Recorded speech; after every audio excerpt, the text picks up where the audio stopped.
Good Monday afternoon to you. 4 o'clock time for Sports4CLE. Thanks for joining us. Browns out in Los Angeles getting ready to face the LA Rams coming up on Sunday at 1 o'clock. They stayed out west after what was a disappointing loss, without question, to the Denver Broncos. Kevin Stefanski talked about the loss and the offensive struggles in particular.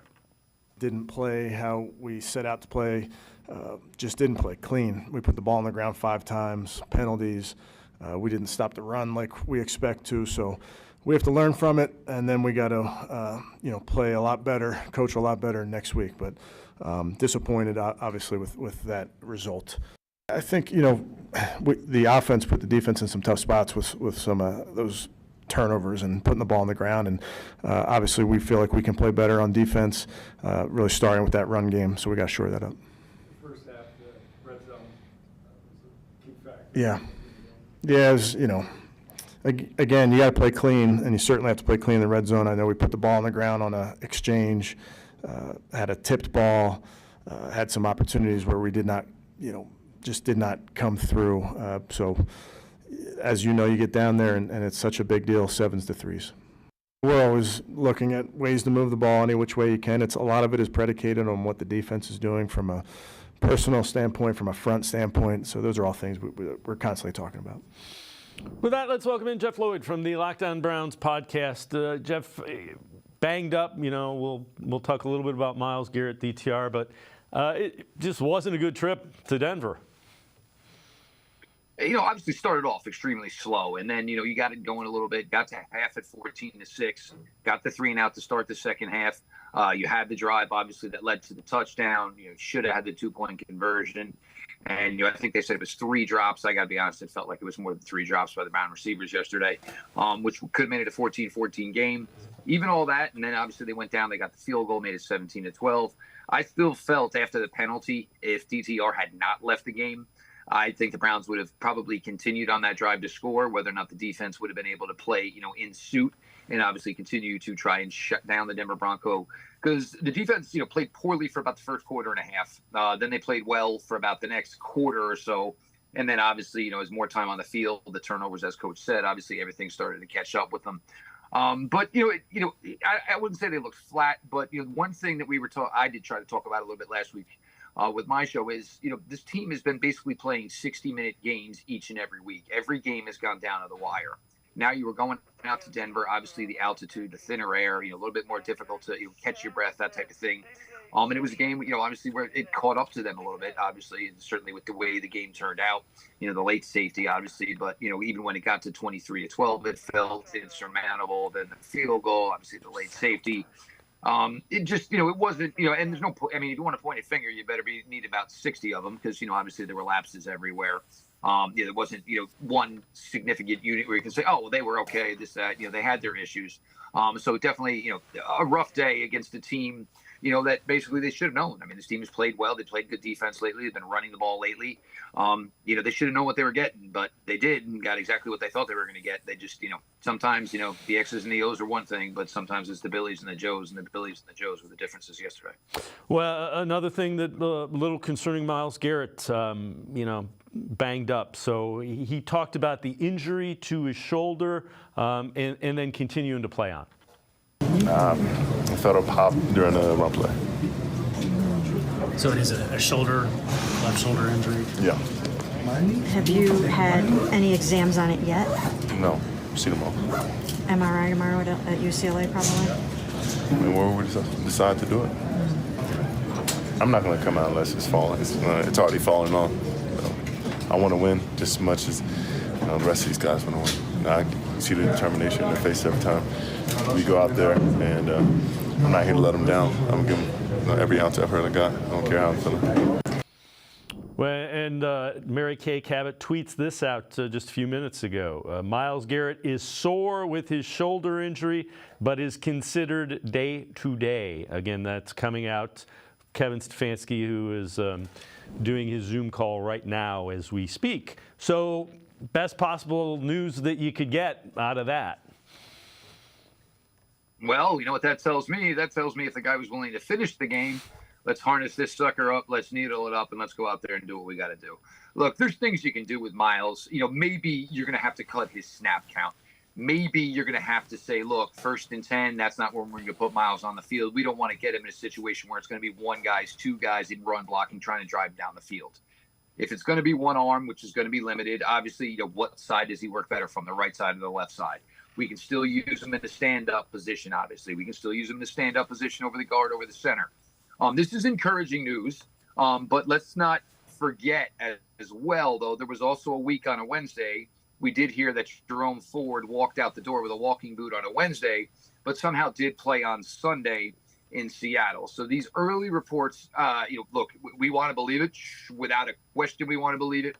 But, early in the week. And then the other thing is how quickly does the soreness go away to where maybe the arm can at least become somewhat functional. But I got to be honest, and I'm glad you guys were able to get that in here, because Dave and I were joking here that it's hard for us to all do our work right now, because basically the Browns are operating like a West Coast team, and everybody who covers them are East Coast folks. But it's good to get the news. Obviously, it's not ideal that your starting cornerback and your top defensive linemen are all dealing with these shoulder injuries. The Browns are a physical football team. They play this way, and this is, they've had defensively. They've been kind of fortunate to this point. Eventually, this stuff's going to catch up with you. It is the NFL. But as far as, and we were all waiting, we knew it was going to be Mary Kay, obviously. As far as, the tweet we all would have hoped for Mary Kay, if he could have said this one, this one, this one, or this one, this would have been the dream scenario, yes. Without question. All right, let's head to the voicemail of Truth and Reason fans talking about this one, obviously. Yes, this is Charles Boykin again from Dayton, Ohio. Well, Stefanski, he did it again. Why does he keep having P.J. Walker in position to lose the game for us? Why would you have that razzle-dazzle play? This kid has turnover after turnover, and he about pitched that ball up and hit the skylights in the stadium. Please, if you have to play him again, do not put him in a position to where he can lose the game for us again. Go Browns. 2nd and 7. Well, here's the razzle-dazzle reverse that's a fumble. And, the problem is, Jeff, you call a play like that when you feel like a team is over-pursuing one way, because if a team over-pursues and you cut it back with speed like they tried to there, you're going to have a big crease and a big play. Relative to P.J. Walker, they're trying to do anything they can to get offense with that guy in at quarterback. You're trying to show them something that they haven't seen yet. But no, 100%. The whole reason a reverse exists is because the defense. You can see the entire line. He's got clear space there. It would have worked. There's a couple of things here. Look, and like you said, the reason you start running reverses is because the defense has got to sell out, because you're getting killed on one side. Similar to remember the Browns versus the Ravens the second time, Jerome Ford was killing them on the right side. Ideally that's where you run a reverse. My biggest issue, and look, everybody knows, I'm always a big Kevin Stefanski backer, is we've done away with the Elijah Moore in the backfield stuff. We're not doing that anymore. So guess my first tell was Elijah Moore's in the backfield. And then you saw that Pierre Strong, who hadn't taken an offensive snap up at that point, is lined up at wide receiver. So my first thought process there is something kinky's going on here. You're trying something here. And I guess it was DJ Jones who had the fumble recovery. Look, you don't have to like the play call. And I don't think any of us truly did care for the play call. But the execution, you got to catch the ball, Pierre Strong. There was no reason he didn't come up with the ball. Again, you can't blame coaches for execution. But again, for me, I see Elijah Moore in the backfield. This is something the Browns aren't doing anymore. I'm sure the Denver Broncos said the same thing. Whoa, wait, we haven't seen 8 in the backfield in the tape we've been watching. 20 lined up as a wide receiver. That's obviously something that's going to throw somebody off. Look, it just, wasn't coach's final, best moment yesterday. Certainly didn't cost them the game, but certainly didn't do anything to help them win the game. All right, so the thing that is costing the Browns game, turnovers, without question. They lead the league with 23 turnovers, far and away most turnovers in the league. Also, They are third worst in turnover differential at -7. And they're in the same neighborhood as the Patriots, the Panthers, the neighborhood you don't want to be in if you are a playoff team. The Commanders, another one. Down there with the teams that are really struggling to win games. Somehow, league high 23 turnovers, -7 turnover differential. They're still 7-4. Again, we say this every week, Jeff. They got to clean it up. They got to stop turning the darn ball over. Yeah, Paul, I mean, look, this is kind of somewhat understandable when you're I mean, look, if this was Deshaun Watson the entire season, you'd be like, look, this is an issue. But basically, it's a revolving door at quarterback week in, week out as to who's playing, who's starting, who finishes the game. And when you're playing a number 2 quarterback and number 3 quarterback, that majority of the time, which is going to be the case here for the Browns going further, possibly even a 4th quarterback. It's one thing, but the thing is defensively, you got to try to get a little bit more. But they've also been able to overcome it defensively. And remember when Jim Schwartz, and we got the news last week that a week and a half ago that Deshaun Watson's season was over. Jim Schwartz was like, look, I'm going to ask my guys, to continue to do the best they can. He's like, but I don't know how much more I can ask of them. But yes, every week, we do these pregame shows as we close out our content for the week. What are keys to the games? Try to be better on special teams. Don't lose the turnover battle. Don't commit so many penalties. And, you keep adding those things up. And, sometimes the breaks are going to beat the boys. You got a flat effort yesterday from your team as a whole. The turnovers, obviously, there were 5. They only actually gave up 3. They did get 1 back themselves. But against, as you get down the stretch here, and look, there are teams on the Browns' schedule who are not good football teams, and they might be able to, overcome that. But, that's kind of some of the simple stuff. You know what I'm saying? Holding on to the ball, it shouldn't matter. Good teams, bad teams. It's just be something that should be ingrained into you.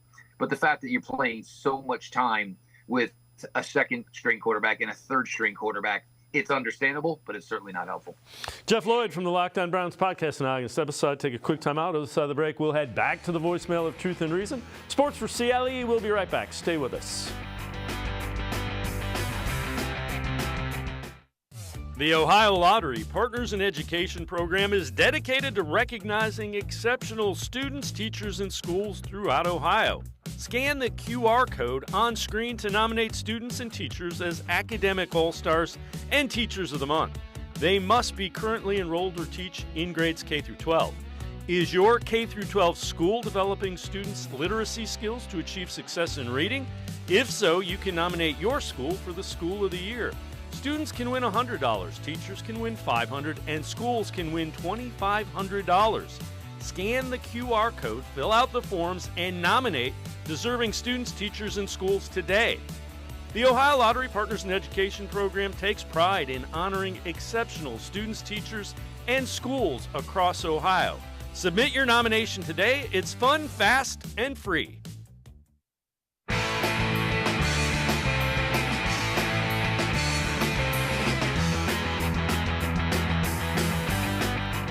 We continue talking Browns with Jeff Lloyd from the Locked On Browns podcast. Let's head back to the voicemail of Truth and Reason. What's up, Dave? This is Taylor. I've been an avid supporter of Kevin Stefanski since he was hired, but his situational play calling is questionable at times. The Broncos rank last against the rush, yet Stefanski made our passing game the focal point of our offense, even though our rushing attack ranks 3rd in the league. And the commentator was even baffled on why we weren't running the ball more when we had success doing so. Thanks for taking my call. Hey, let's get a bounce-back win against the Rams. Go Browns. As always, appreciate all the voicemails. Jeff, when you look at play calling, nobody's going to agree with every play call. It's usually more than, we're running the ball. Well, let's run the ball. There's a lot more that goes into it. Look, Coach Stefanski is in a difficult spot here.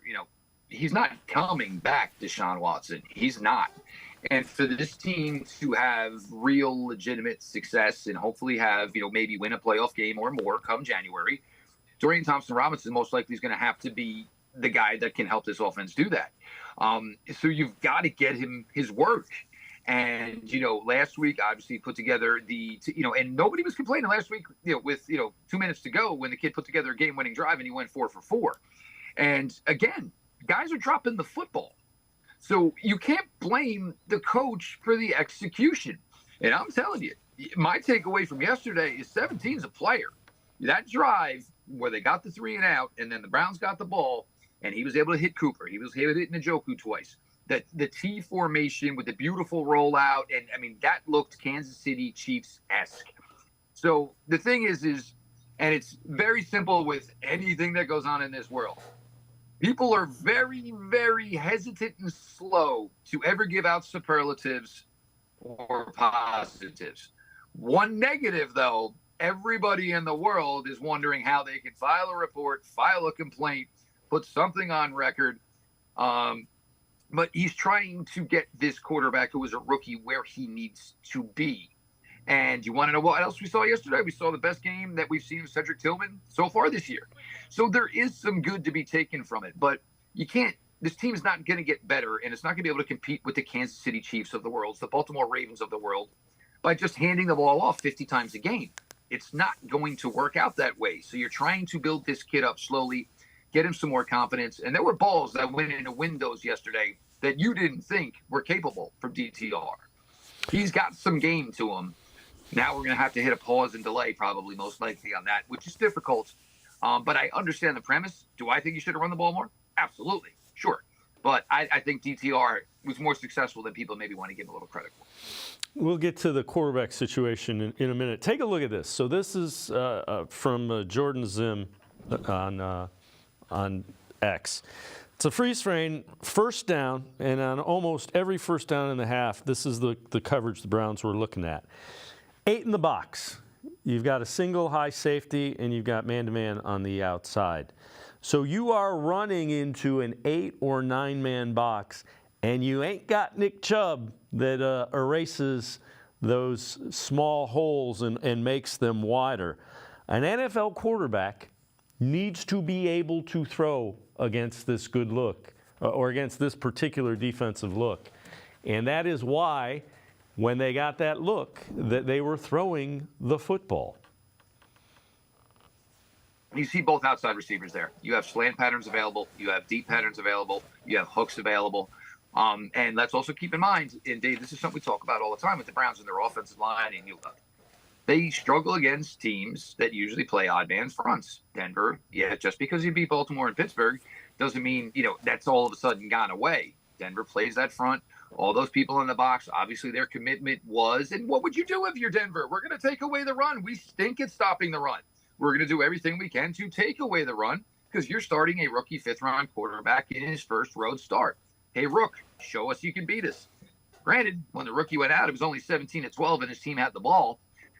So, it's always it's very easy to take the opposite approach because things didn't work out. But you want to know what? Again, you go back to the Pittsburgh game where the kid closed it all out.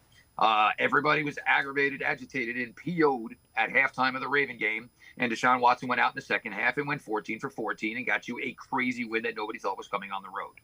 I get it, and we know the way this works as far as giving praise as opposed to, hollering back, as far as negatives. But this guy has played 3 different quarterbacks, most likely going to play a 4th quarterback. 3 different quarterbacks have had game-winning drives. The job is getting done, and it's getting done well. And I believe the other stat is I think his quarterbacks have been deemed truly healthy in 31 of 64 games that Coach Stefanski has coached for this team.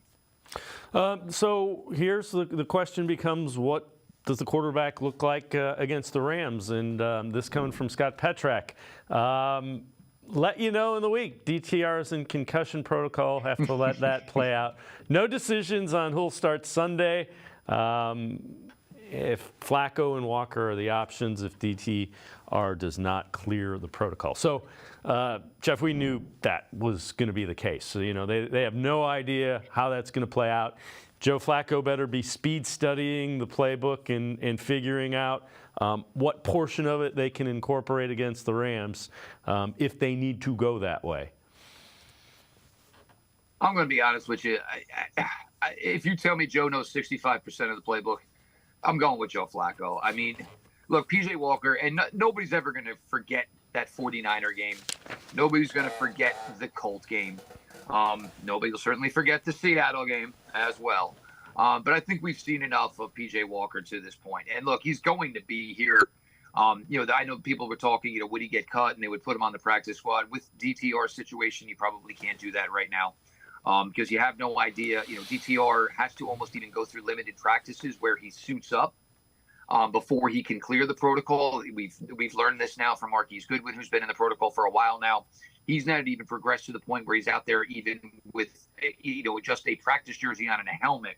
So that'll certainly be something to watch for DTR. Look, if somehow DTR is cleared, in my opinion, he's your quarterback. When we talked about the Joe Flacco signing from Jump Street, Joe Flacco could be a guy that could come in at 6 minutes to go. Your team's down 10. Just put the big guy in shotgun and just let him fire missile after missile and see what happens. But right now, I think what you've seen from DTR, I think you've seen that you've got a guy who's going to be around here for a while. Obviously, should be the long-term backup to Deshaun Watson. That's ideally the plan to go. And it does hurt a little bit for DTR. This was supposed to kind of be like his thing where they went back to UCLA after he spent 5 years there. He was going to be like the pseudo host of the week. So certainly tough for, Dorian, that all this he's going through. But if it's not Dorian Thompson-Robinson, I really don't care how much he knows or he doesn't know of it. If you got to put a wristband on both wrists to get him through the game, I just can't start I just can't start PJ Walker again. Yeah, I can't necessarily argue with you. There's a whole different conversation about Joe Flacco we'll get into a little bit later. This is from the Bleacher Report. Brown's biggest weaknesses and needs, according to the Bleacher Report. Wide receiver, number 1. Interior D-line, I don't know that I agree with that. Edge rusher, depth maybe. Running back, offensive tackle, yeah, probably a little bit since you're 3 injured. They have their ad now as a wide receiver, Kenny Golladay, who hadn't been in the league this year. So, they need to do something at wide receiver. Tillman, although, did play well, without question. You like what you have seen from Tillman. First in the run game as blocker, yesterday as a threat receiving the ball. No, and this was something that probably was going to be able to get Cedric Tillman going, obviously. Him and Dorian Thompson-Robinson played together in high school. There's just when you've known somebody that long and you've played that long, there's just kind of like an unspoken bond. He knows what his ball travels like.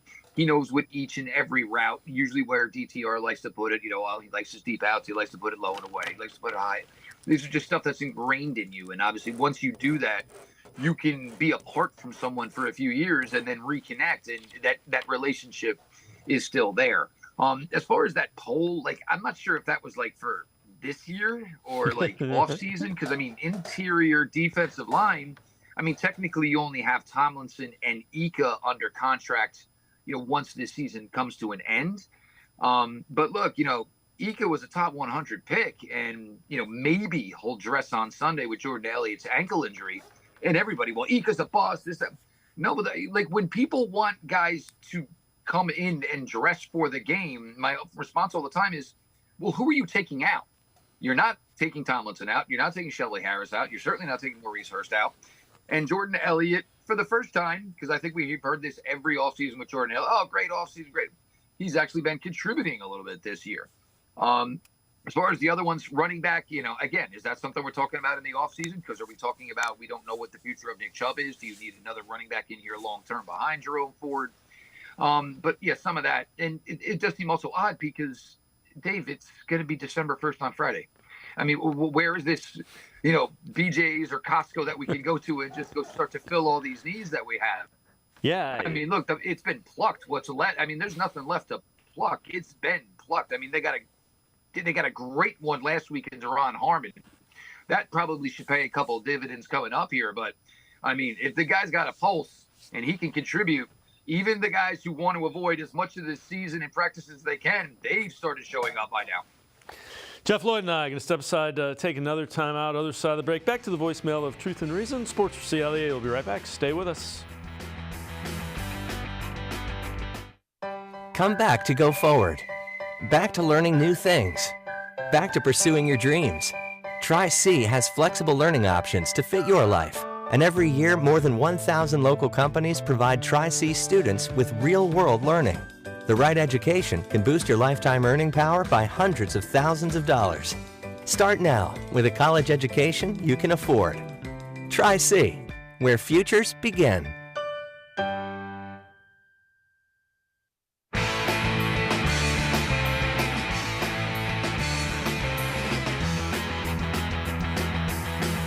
We continue talking Browns with Jeff Lloyd from the Lockdown Browns podcast. Let's head back to the voicemail of Truth and Reason.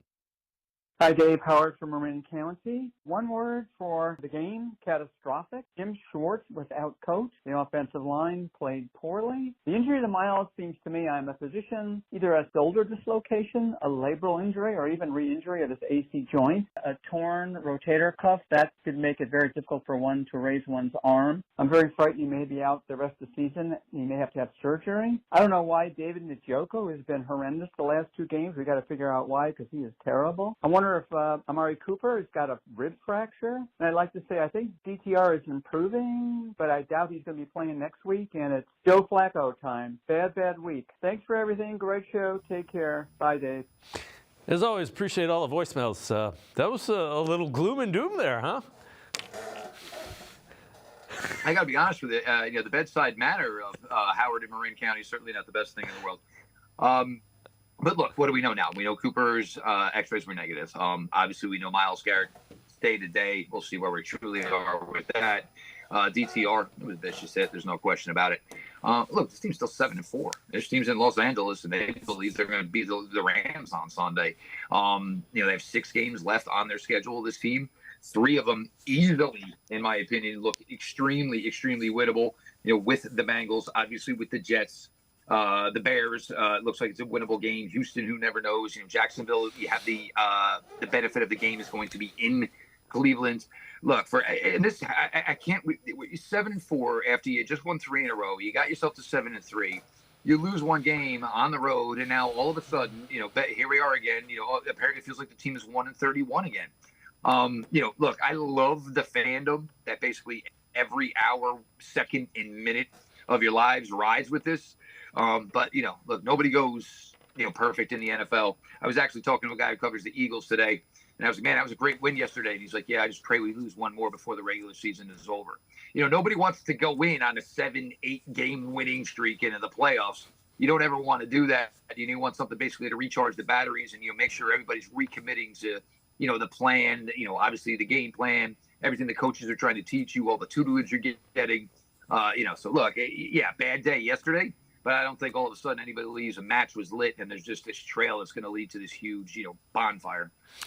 Yeah, let's. It's kind of interesting. So, without question, Broncos ran the ball very effectively. Former offensive lineman Brian Baldinger breaking down some of the things that the Broncos did well against the Browns. The Broncos pounded the Browns. Great defense, but it starts with push. Big Quinn, Cushenberry, right here, Powers, along with Bowles, and Javonte goes for 7. Who runs it on 3rd and 4 in this league? It's a 90% pass play at your own 22-yard line. But when you got the mighty Quinn, you just inside trap it. And then you get to the second level with Powers, and Javonte goes for 6. Sometimes these traps work. Sometimes they're supposed to work. So you double it up, and there it goes again. Excellent job by Bowles and Powers getting to the second level. And right there, Pirine, who got hot, pounds that one. And then sometimes you got to slow down. The Defensive Player of the Year candidate, Myles Garrett, you run read option right at him. Put him in the deep freeze, and Russell goes for 19. He'd run it in for a touchdown on that same play to the other side. And then you just run strong sign counter Trey. You bust this out, Powers, Bowles with the deke leader right there, and Javonte rips off 1 for 10. Oh, they power football. How about Ben Powers right? Bam! Javonte rips one off for 15. 39 carries, 169 yards. It was beautiful. And Jeff, the one thing is the traps were something that the first Ravens game were a problem. And mobile quarterbacks have been something that has given this defense, which has been fantastic. I am in no way, doing anything other than praising this defense. those traps in mobile quarterbacks have been a problem. Well, look, we're in this era now, and everybody with it. Oh, the '85 Bears, the 2000 Brady. Dude, there weren't quarterbacks in those days consistently who run like these guys run in the NFL nowadays. Quarterbacks didn't run like back then. And look, you should have coaches, and you have the resources, the film, the analytics, everything you need to put together a good game plan every week. Look, sometimes your plan is just going to be better than the opposing team's plan. But even still, you think about it, 39 for 169, that's not necessarily anything to write home about. The problem was it was all or nothing for the Browns. It was either a 13, 14-yard run, or they stopped them for -2. And that's not been the issue in weeks past. Weeks past has been 3, 4, and they've kept the number, within the average. The overall average of what they gave up yesterday wasn't that bad. It was just that they got gashed for some big ones and some timely ones, obviously the Russell one. And then, early with the traps, I mean, you looked at it like a scrimmage, there was about 12 feet, if not more, between your two defensive tackles. And, if that one where they just said, obviously Jim Schwartz, figured, hey, we're going to play the outside, we're going to play the outside, we're going to play the outside. Obviously, Russell Wilson is a very, very accomplished quarterback. And, obviously was just audibling to the traps up the middle because it was wide open and they were there. Again, it's chess. I do this, what do you do? And by the time the Browns started adjusting back, they were behind. They did not have, the ability on the offensive side of the ball to get the yards and the points they needed. But, hey, it's the NFL. Everybody's supposed to be good. All right, before we go to break, Bleacher Report, 6 NFL bargain free agents contenders should target for a playoff run. Shaquille Leonard, they say Cowboys, Browns, and Eagles are the 3 that should target him. Recently released by the Colts last week. And then they also say wide receiver Jarvis Landry should be targeted by the Browns and the Chiefs. I keep hearing the Browns and Jarvis Landry. That one I don't necessarily see. Leonard is intriguing, but my guess is, Cowboys, Eagles, even Bills make more sense than the Browns. Jeremiah Owusu-Koramoah had his highest grade of his NFL career yesterday. Sione Takitaki has played very well. Anthony Walker, when he's on the field, has played very, very well. Ideally, the Cleveland Browns want to go from 1st and 10 to 2nd and 9 or greater than 10 so they can bring out all the edge rushers and bring out all the defensive backs. I don't know what Shaq Leonard truly has left. And, when you talk about a guy who's had 2 back surgeries, I think still 28. Yeah, 28 says, yeah, I'd have interest. A linebacker who's had 2 back surgeries by the age of 28, that certainly causes some pause and hesitation. The other thing is you look at it seem like the Philadelphia Eagles who have interest. The Philadelphia Eagles are already in the playoffs. So if I'm Shaq Leonard, that's obviously a very, very appealing thing to me. Dallas Cowboys lost Leighton Vander Esch, obviously an important part, of their defense. That looks like an easy spot to plug in Shaq Leonard. And the other thing is when you do this stuff, you talk about, are there any relationships? Maybe he had a relationship with Bubba Ventrone that could maybe help the Browns, get something done there. I just don't see how it works. The Browns, again, and it's not going to be about money. And we say this every year, man, the Browns throw no money. They don't spend anything on linebackers. And then every year the Andrew Berry regime has been here, we always get more out of the linebacker play than they invested into it.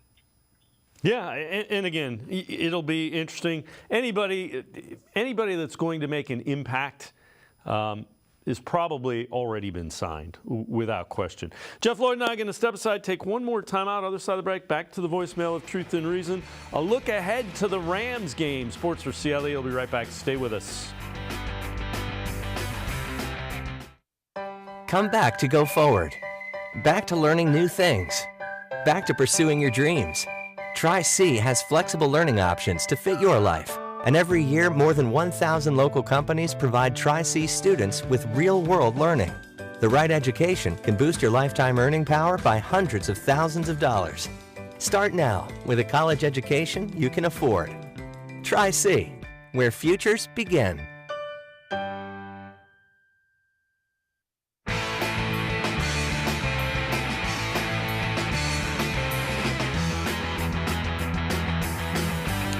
We continue talking Browns with Jeff Lloyd from the Locked On Browns podcast. Let's head back to the voicemail of Truth and Reason.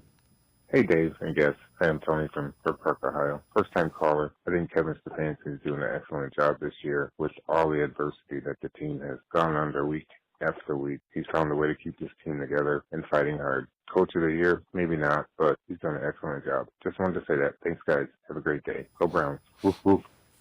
As always, appreciate all the voicemails. And, you know, Jeff, they could start their fourth quarterback. Think about that. They've already won with 3 different starting quarterbacks. They could possibly be starting their fourth quarter. That doesn't happen. And you don't have Nick Chubb, who the offense is kind of built around. You haven't had your right tackle, Jack Conklin, since second week, and you haven't had Jedrick Wills the last couple of weeks. First week. There's been a lot to work around. Well, could you just imagine us sitting here when we did a show in August going, hey, come December 3rd, there's a pretty good chance Joe Flacco is going to start for the Cleveland Browns. We would have thought we had better odds to win the Mega Millions, for God's sakes. And again, look, the thing is, and actually I was somebody that said, hey, Coach of the Year is certainly a possibility. Certainly, if you look at Minnesota right now, if they're able to win tonight, Kevin O'Connell will be 6-1 without Justin Jefferson and 3-1 without Kirk Cousins and Justin Jefferson. So that probably is somebody who's probably a real legit Coach of the Year candidate. But look, this team is 7-4, and look, you get credit, in my opinion, for being a head coach, for being a general manager, for bringing Jim Schwartz in to come coach your defense, for bringing Bubba Ventrone in to coach your special teams. You deserve credit for that. Building your staff is part of your job. The fact that this team is 7-4, and again, 3 different quarterbacks have had game-winning drives for this team. Normally, when you talk about a team who's about to start a 4th quarterback within an NFL season, they're usually a candidate for the number 1 overall pick in the draft. It's usually not a good thing to be starting a 4th quarterback by week 13 in an NFL season.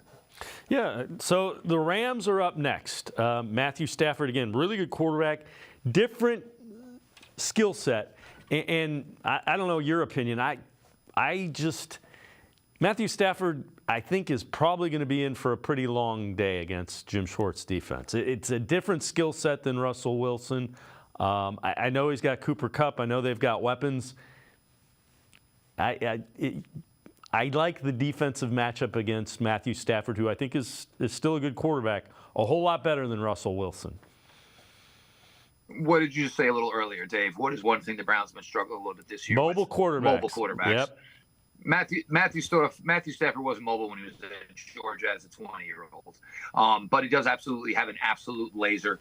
The thing is Cooper Kupp is never going to be 100% this year, and that's obviously a huge, huge part of what they do. Because once Cooper Kupp gets cooking, then you got to have a linebacker have some eyes on him. A corner's obviously going to be with him. A safety's got to have eyes on him, and then all of a sudden it creates a lot of openings for everybody else. Granted, the Rams looked really, really good yesterday, but this Browns defensive line, and I think with or without Myles Garrett, this would probably be a difficult matchup for Matthew Stafford.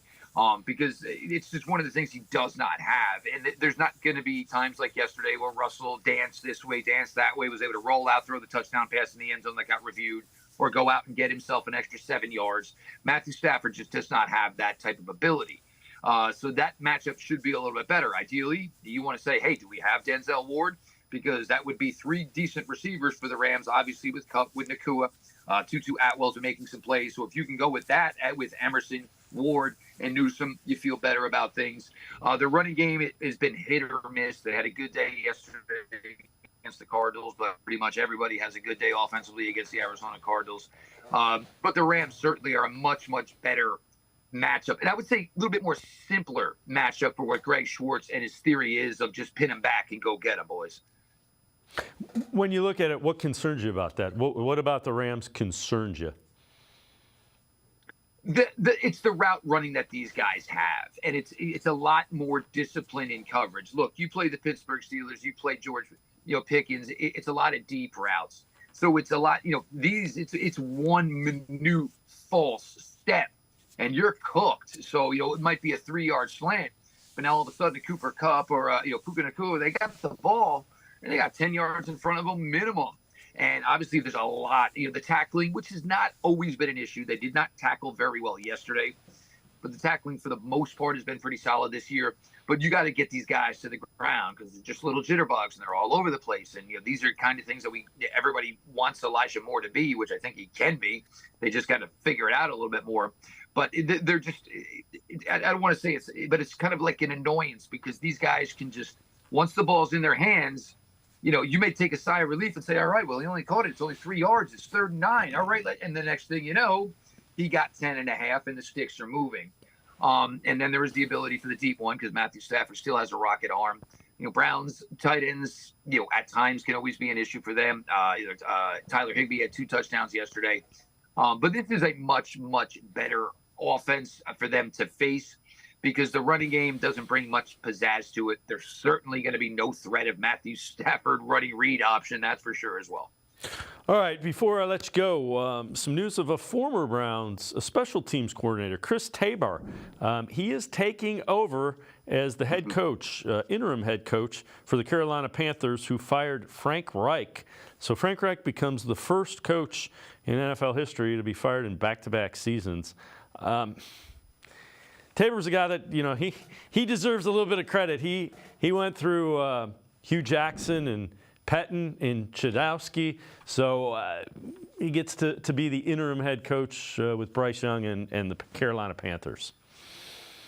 Interesting spot for him, and certainly weird how it worked out in Carolina. Not so much for moving on from Frank Reich, but you had Deuce Staley, longtime obviously NFL assistant, and it was actually the assistant head coach on the roster. Josh McCown, and if you remember, there were times where we were talking with that last year, maybe the Houston Texans wanted to hire him, but felt he didn't have any coaching experience, so they maybe thought it was too soon. But you move on from Josh McCown as well. But I mean, that would have been, for me, would have been a nice move because, hey, like they did last year, the Colts and everybody laughed at it, but hey, we think you'd be a good coach. Would you ever be interested in being a head coach? You know what? Here's a shot. Let's see what we got. But for Tabor, yeah, why not, man? I mean, it's an opportunity. And you look at what Antonio Pierce has done so far with the Raiders. He's kind of changed the narrative over there. And look, everybody usually loves the special teams coach because almost everybody on the roster's got some sort of relationship with the special teams coach. Almost everybody's got to play one special, or the stars are really nice to the special teams coach to make sure that they don't have to play any specials. But an opportunity, and go out there and maybe it doesn't lead to anything in the NFL. But maybe at least it's something in college. And, everybody, you want to be the man. You want your own locker room. You want your own team. And sometimes, the only way to find success is to basically, how did we all learn to swim when we were kids? We didn't go to swimming lessons. Our father threw us in the deep end and see if our head came up and made it to the little end. And, he swims. Sometimes that's how people learn. And for Tabor, it should be a great shot. And, these guys in Carolina, they're down on their luck. So they want to hear a change of voice. They want to hear something a little more upbeat or something more a little positive that makes them feel like they got a shot to win some games here. Jeff Lloyd, Locked On Browns podcast, as always. Appreciate the time and the insight. Thanks very much, Jeff. Always a pleasure, Dave. We'll talk soon. Jeff Lloyd, make sure you check him out. Always really good Browns coverage, Locked On Browns podcast. We're going to step aside, take a quick time out. Tyler Johnson from the Faithful Dogs podcast and Network 216 straight ahead. Stay with us.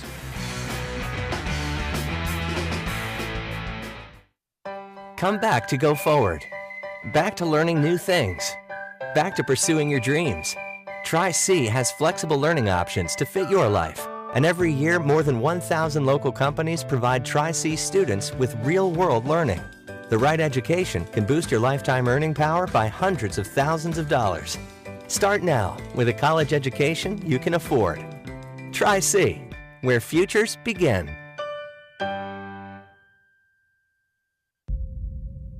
Maybe cliche, but there's no I in team. The only identity that matters is we. The collective effort to love thy neighbor is needed now more than ever.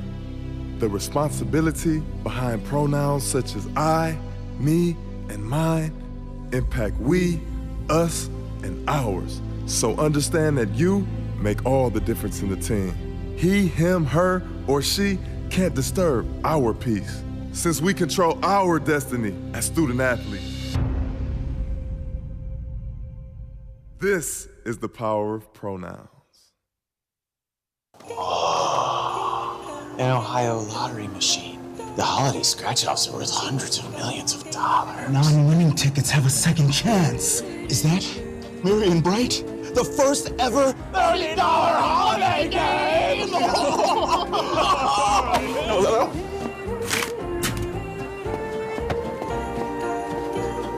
You can get them now? I'm gonna go ask if I can play.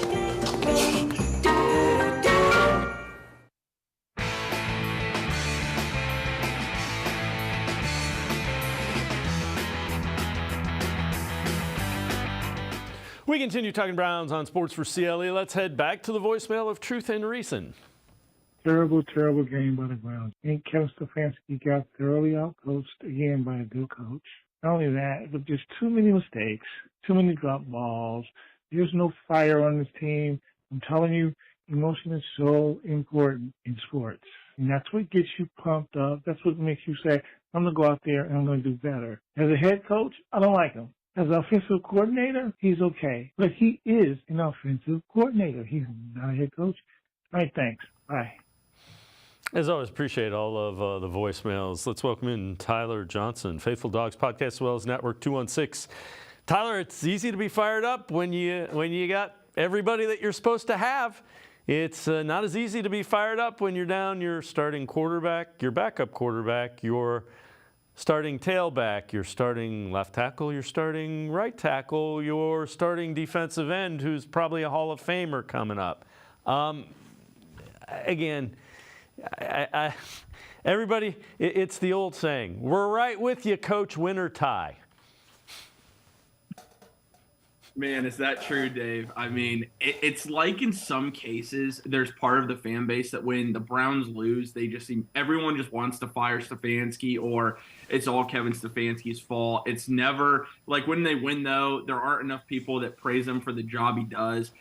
He had it's just a tough job that he has, especially now with DTR going into concussion protocol. You don't know who's going to be taking the snaps for you this week. We're hoping it's going to be Joe Flacco after what we saw from PJ Walker. But, I mean, if you look at it, they started this game down 14-0, and I know people wanted the Browns to just run the ball. I mean, I've seen pictures that when the Browns are coming out, the Broncos have almost everybody in the box waiting for the run, and that's why you saw Stefanski trying to open that up more. And DTR started to get in a little bit of a groove before he got injured. And if you look at when the Browns started to pass the majority of the time, those drives that they started to do that is when they really started to take it down the field and then add the run game to it. Now, again, could they have ran the ball a lot more? I do think they could have, but again, he's just in a really tough spot because now you're down to your rookie quarterback, who essentially is the third quarterback you put on the field. Outside of that, your receivers are not helping him. DTR, since he's taken over to be the Browns starting quarterback, has the highest drop percentage out of any quarterback in the NFL. David Njoku has not helped him. I love Amari Cooper. Amari Cooper had a bad game yesterday. Right now, can't believe I'm saying this, outside of Cedric Tillman in the pass game yesterday, really no one was doing DTR any favors. And it's easy to blame it all on Kevin Stefanski. It really is. But also, it is up to the players to execute. And right now, there is nobody on this offense besides really the offensive line that is executing effectively for the Browns. So, Flacco, DTR, what do you do? I mean, I thought I had mixed emotions about DTR. I thought you saw some things, but he missed some guys. He was off target more than you would like. Just your thoughts, DTR versus Joe Flacco. Yeah, I mean, with DTR, what you were encouraged with in Denver is there was a stretch where he seemed to get in a groove. He was taking not super deep shots, but he was spreading the ball downfield a little, pushing the ball down the field a little bit more than what we saw against Pittsburgh, which was encouraging. He does have a confidence to him, which I like.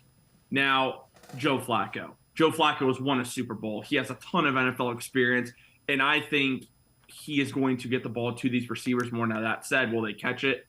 I don't know. At this point, I really don't know who you can rely on in the pass game. I would say Amari Cooper and Elijah Moore have been the most consistent because David Njoku right now, I don't know what's going on with David Njoku. He is having a very difficult time catching the football, which is very concerning. The big thing with DTR, he gives you mobility. He gives you another game thing you have to plan for as a defense that Raheem Morris would have to plan for. The thing is, I don't know if he's going to be available. It's highly unlikely he clears concussion protocol because most quarterbacks that are, except for Brock Purdy, I think is the exception this year. The quarterback goes to concussion protocol. It's very rare that they were able to clear in time. Now, the one issue with Joe Flacco, outside of him not knowing the full playbook, which that doesn't really bother me, it's you're going to have to change your protection because Joe Flacco has no mobility whatsoever, and that he really hasn't throughout his entire career. But now, are you trusting Jerron Christian and DeJuan Jones? Like, I trust DeJuan Jones, but do you trust Jerron Christian enough for these deep dropbacks that Joe Flacco is going to need? Because Joe Flacco is not DTR. Personally, I think I'd rather see Joe Flacco because, I think he raises the ceiling a little bit more. I think right now we know what we have with DTR. He is very inconsistent. I expect Joe Flacco to show some inconsistencies because he hasn't played all year. So I'm not expecting him to come out and light up against the Rams. But one thing he's going to bring is leadership. And I think right now this team desperately needs that with all the injuries that you have. Bringing in someone with Super Bowl experience like Joe Flacco, I think he can stabilize the ship right now, which is exactly what we need. But again, it's just another thing Kevin Stefanski is going to have to change about this offense because now you have to change the offense to incorporate what Joe Flacco is good at and the fact that he has no mobility. So I would go with Joe Flacco moving forward. But again, like Stefanski said, if DTR is somehow cleared, I think they're going to roll with him against LA again. And then potentially, depending on how DTR plays, you look to play Joe Flacco potentially at home against Jacksonville would be his first Browns start. But right now, I would probably go with Joe Flacco if it was me making that decision. Well, I think the concerning thing is, again, his lack of mobility. We've seen, Watson has needed mobility, Walker's needed mobility, DTR's needed mobility. So yeah, and you don't have your two tackles, so that is a concern. He's got a big time arm. I can't imagine he lost much from his arm. Yeah, I would just caution. It's not fantasy football. It's not like you can drop him in there and say, hey, this is going to work just like it should because he's been there and he's got a strong arm and he can hit the guys. That doesn't work like that. I think you also brought up another point. The wide receiving core it's a concern. And Amari Cooper with ribs, the rib injury, that's painful. Now, we've seen he played through a core muscle injury that had to be painful last year, but, man, ribs means extend, get hit, and be in pain for a while. Yeah, exactly. And right now, that's my big concern with the wide receiver core. Amari Cooper's not 100%, and he's coming off what I say is probably one of his worst games, if not his worst game of the year. Had a crucial job on that 2-point conversion, but overall, just not a really good game on Sunday. Elijah Moore, I think, is the guy that's going to need to step up, and I think when given the opportunity in the pass game, he has done that. Again, it's been, can they actually get him the football in the pass game, which has been the biggest issue. You have a lot of passes that are coming up short to him, but he has been open. And I want to see more of Cedric Tillman. I know he's got that relationship with DTR, and that's a big reason, I think, why we saw kind of that breakout performance yesterday. But even if Joe Flacco's in the game, he's a bigger target.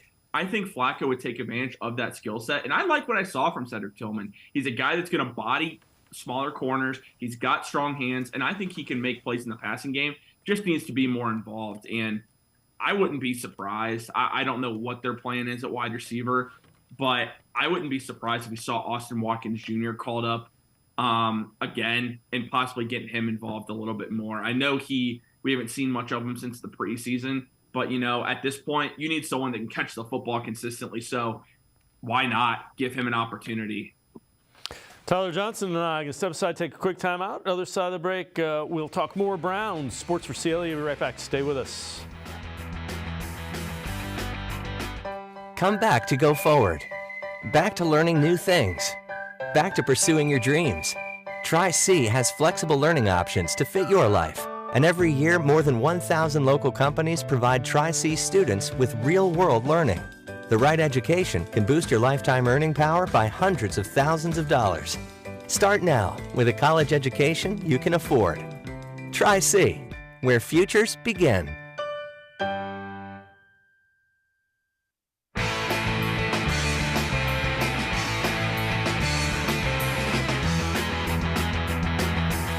We continue talking Browns with Tyler Johnson from the Faithful Dogs podcast as well as Network 216. Let's head back to the voicemail of Truth and Reason. Yeah, this is Bernard from New Philadelphia. For the love of God and for the love of the Cleveland Browns, please have Kevin Stefanski quit calling plays. It's ridiculous. We were running the ball great, then he has to get fancy. This is the third game that Stefanski's bad play calling has cost us. You can't rely on the defense to do everything for you. Stefanski needs to go be checked out by a psychiatrist. He's a great coach, not a play caller. Thank you. As always, appreciate all the voicemails. I don't think it's play calling. I think it's the execution of the plays. That's just my opinion. They got to do better. The ball that was dropped on the one turnover, but it's execution. Absolutely, Dave. And, it's very easy to point the finger at Stefanski. It is. I mean, he is the play caller, so he's going to get all the heat when this team loses or there's a bad play call. Again, everyone wants Alex Van Pelt to call plays. They are in collaboration. It's not just Kevin Stefanski making all of these decisions. Alex Van Pelt is involved in those conversations 100%. And, yesterday against Denver, I would have liked to see the Browns run the ball more. I would have. At the same time, you had a lot of drops. You had, like you said, you had a lot of players that are not executing. Right now, that's the biggest problem. Kevin Stefanski cannot go out there and handle the snap from center. And everyone's talking about Harrison Bryant. Oh, why is Harrison Bryant in? It's amazing. No one had a problem with Harrison Bryant all year until he dropped that snap. So they're blaming Stefanski for having Harrison Bryant in. That play with the quarterback sneak with Harrison Bryant has worked every single time they've ran it, except yesterday. It's down to execution. It's not down to the play calling. And again, he's not a perfect play caller. There's nobody in the NFL that is and ever will be. So, it's easy to point the fingers at Kevin Stefanski, but he is not the problem. The problem right now is the injuries because you're just losing players left and right, and that's a huge problem, but also the execution. Whoever's on the field, they have to execute. And right now, when this offense takes the field, you don't know what you're going to get from these guys. I don't know if you're going to be able to throw a 10-yard pass to David Njoku and he's going to be able to make that catch, for instance. I don't know. And right now, that's where we're at. And that's kind of where we're at for the rest of the year. Unless something changes, this offense week to week, it's just going to be a lot of questions. All right, so let's look at the LA Rams. They're up next. What do the Browns need to stop against the Rams? What can they exploit against the Rams? When it comes to the Rams, a big boost they got this past weekend, getting Kyren Williams back. One thing we have seen the last couple weeks, the Browns' defense on the ground, especially on the road. I don't know what happens with this defense when they go on the road. It is, to me, it looks night and day. Now, again, point-wise, it might not seem that way. But just the yards that they're giving up. And Kyren Williams is back for the Rams. He had 16 carries, 143 yards against the Cardinals, averaged 8.9 yards per carry, and he had 61 yards receiving on 6 catches and 2 receiving touchdowns. Right now, him added to this offense, it's completely different, and that makes him that much better.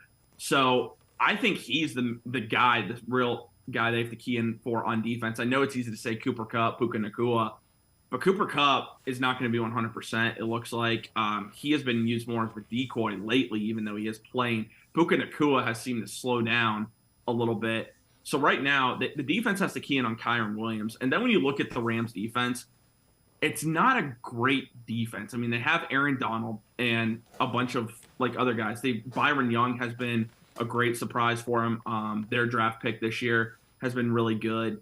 Outside of that, there's not a lot of talent on the defense.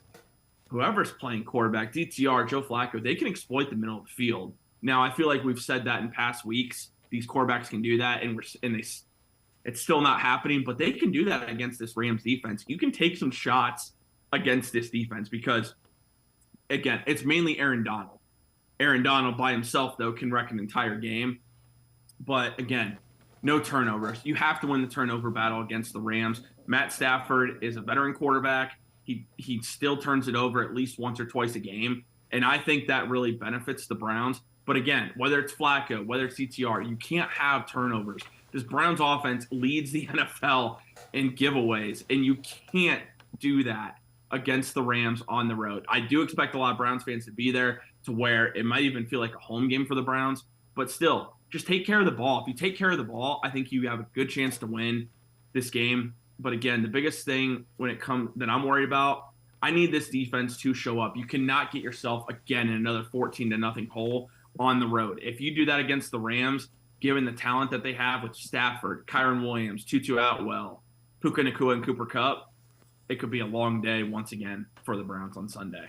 Tyler Johnson, as always, appreciate the time and the insight. Thanks very much, Tyler. Thank you so much, Dave. My pleasure. Tyler Johnson, make sure you check him out. Faithful Dogs podcast as well as Network 216. It's going to do it for this edition of Sports for CLE. We'll see you back here tomorrow at 4 o'clock. Have a great night, everybody. See you tomorrow at 4 on Sports for CLE.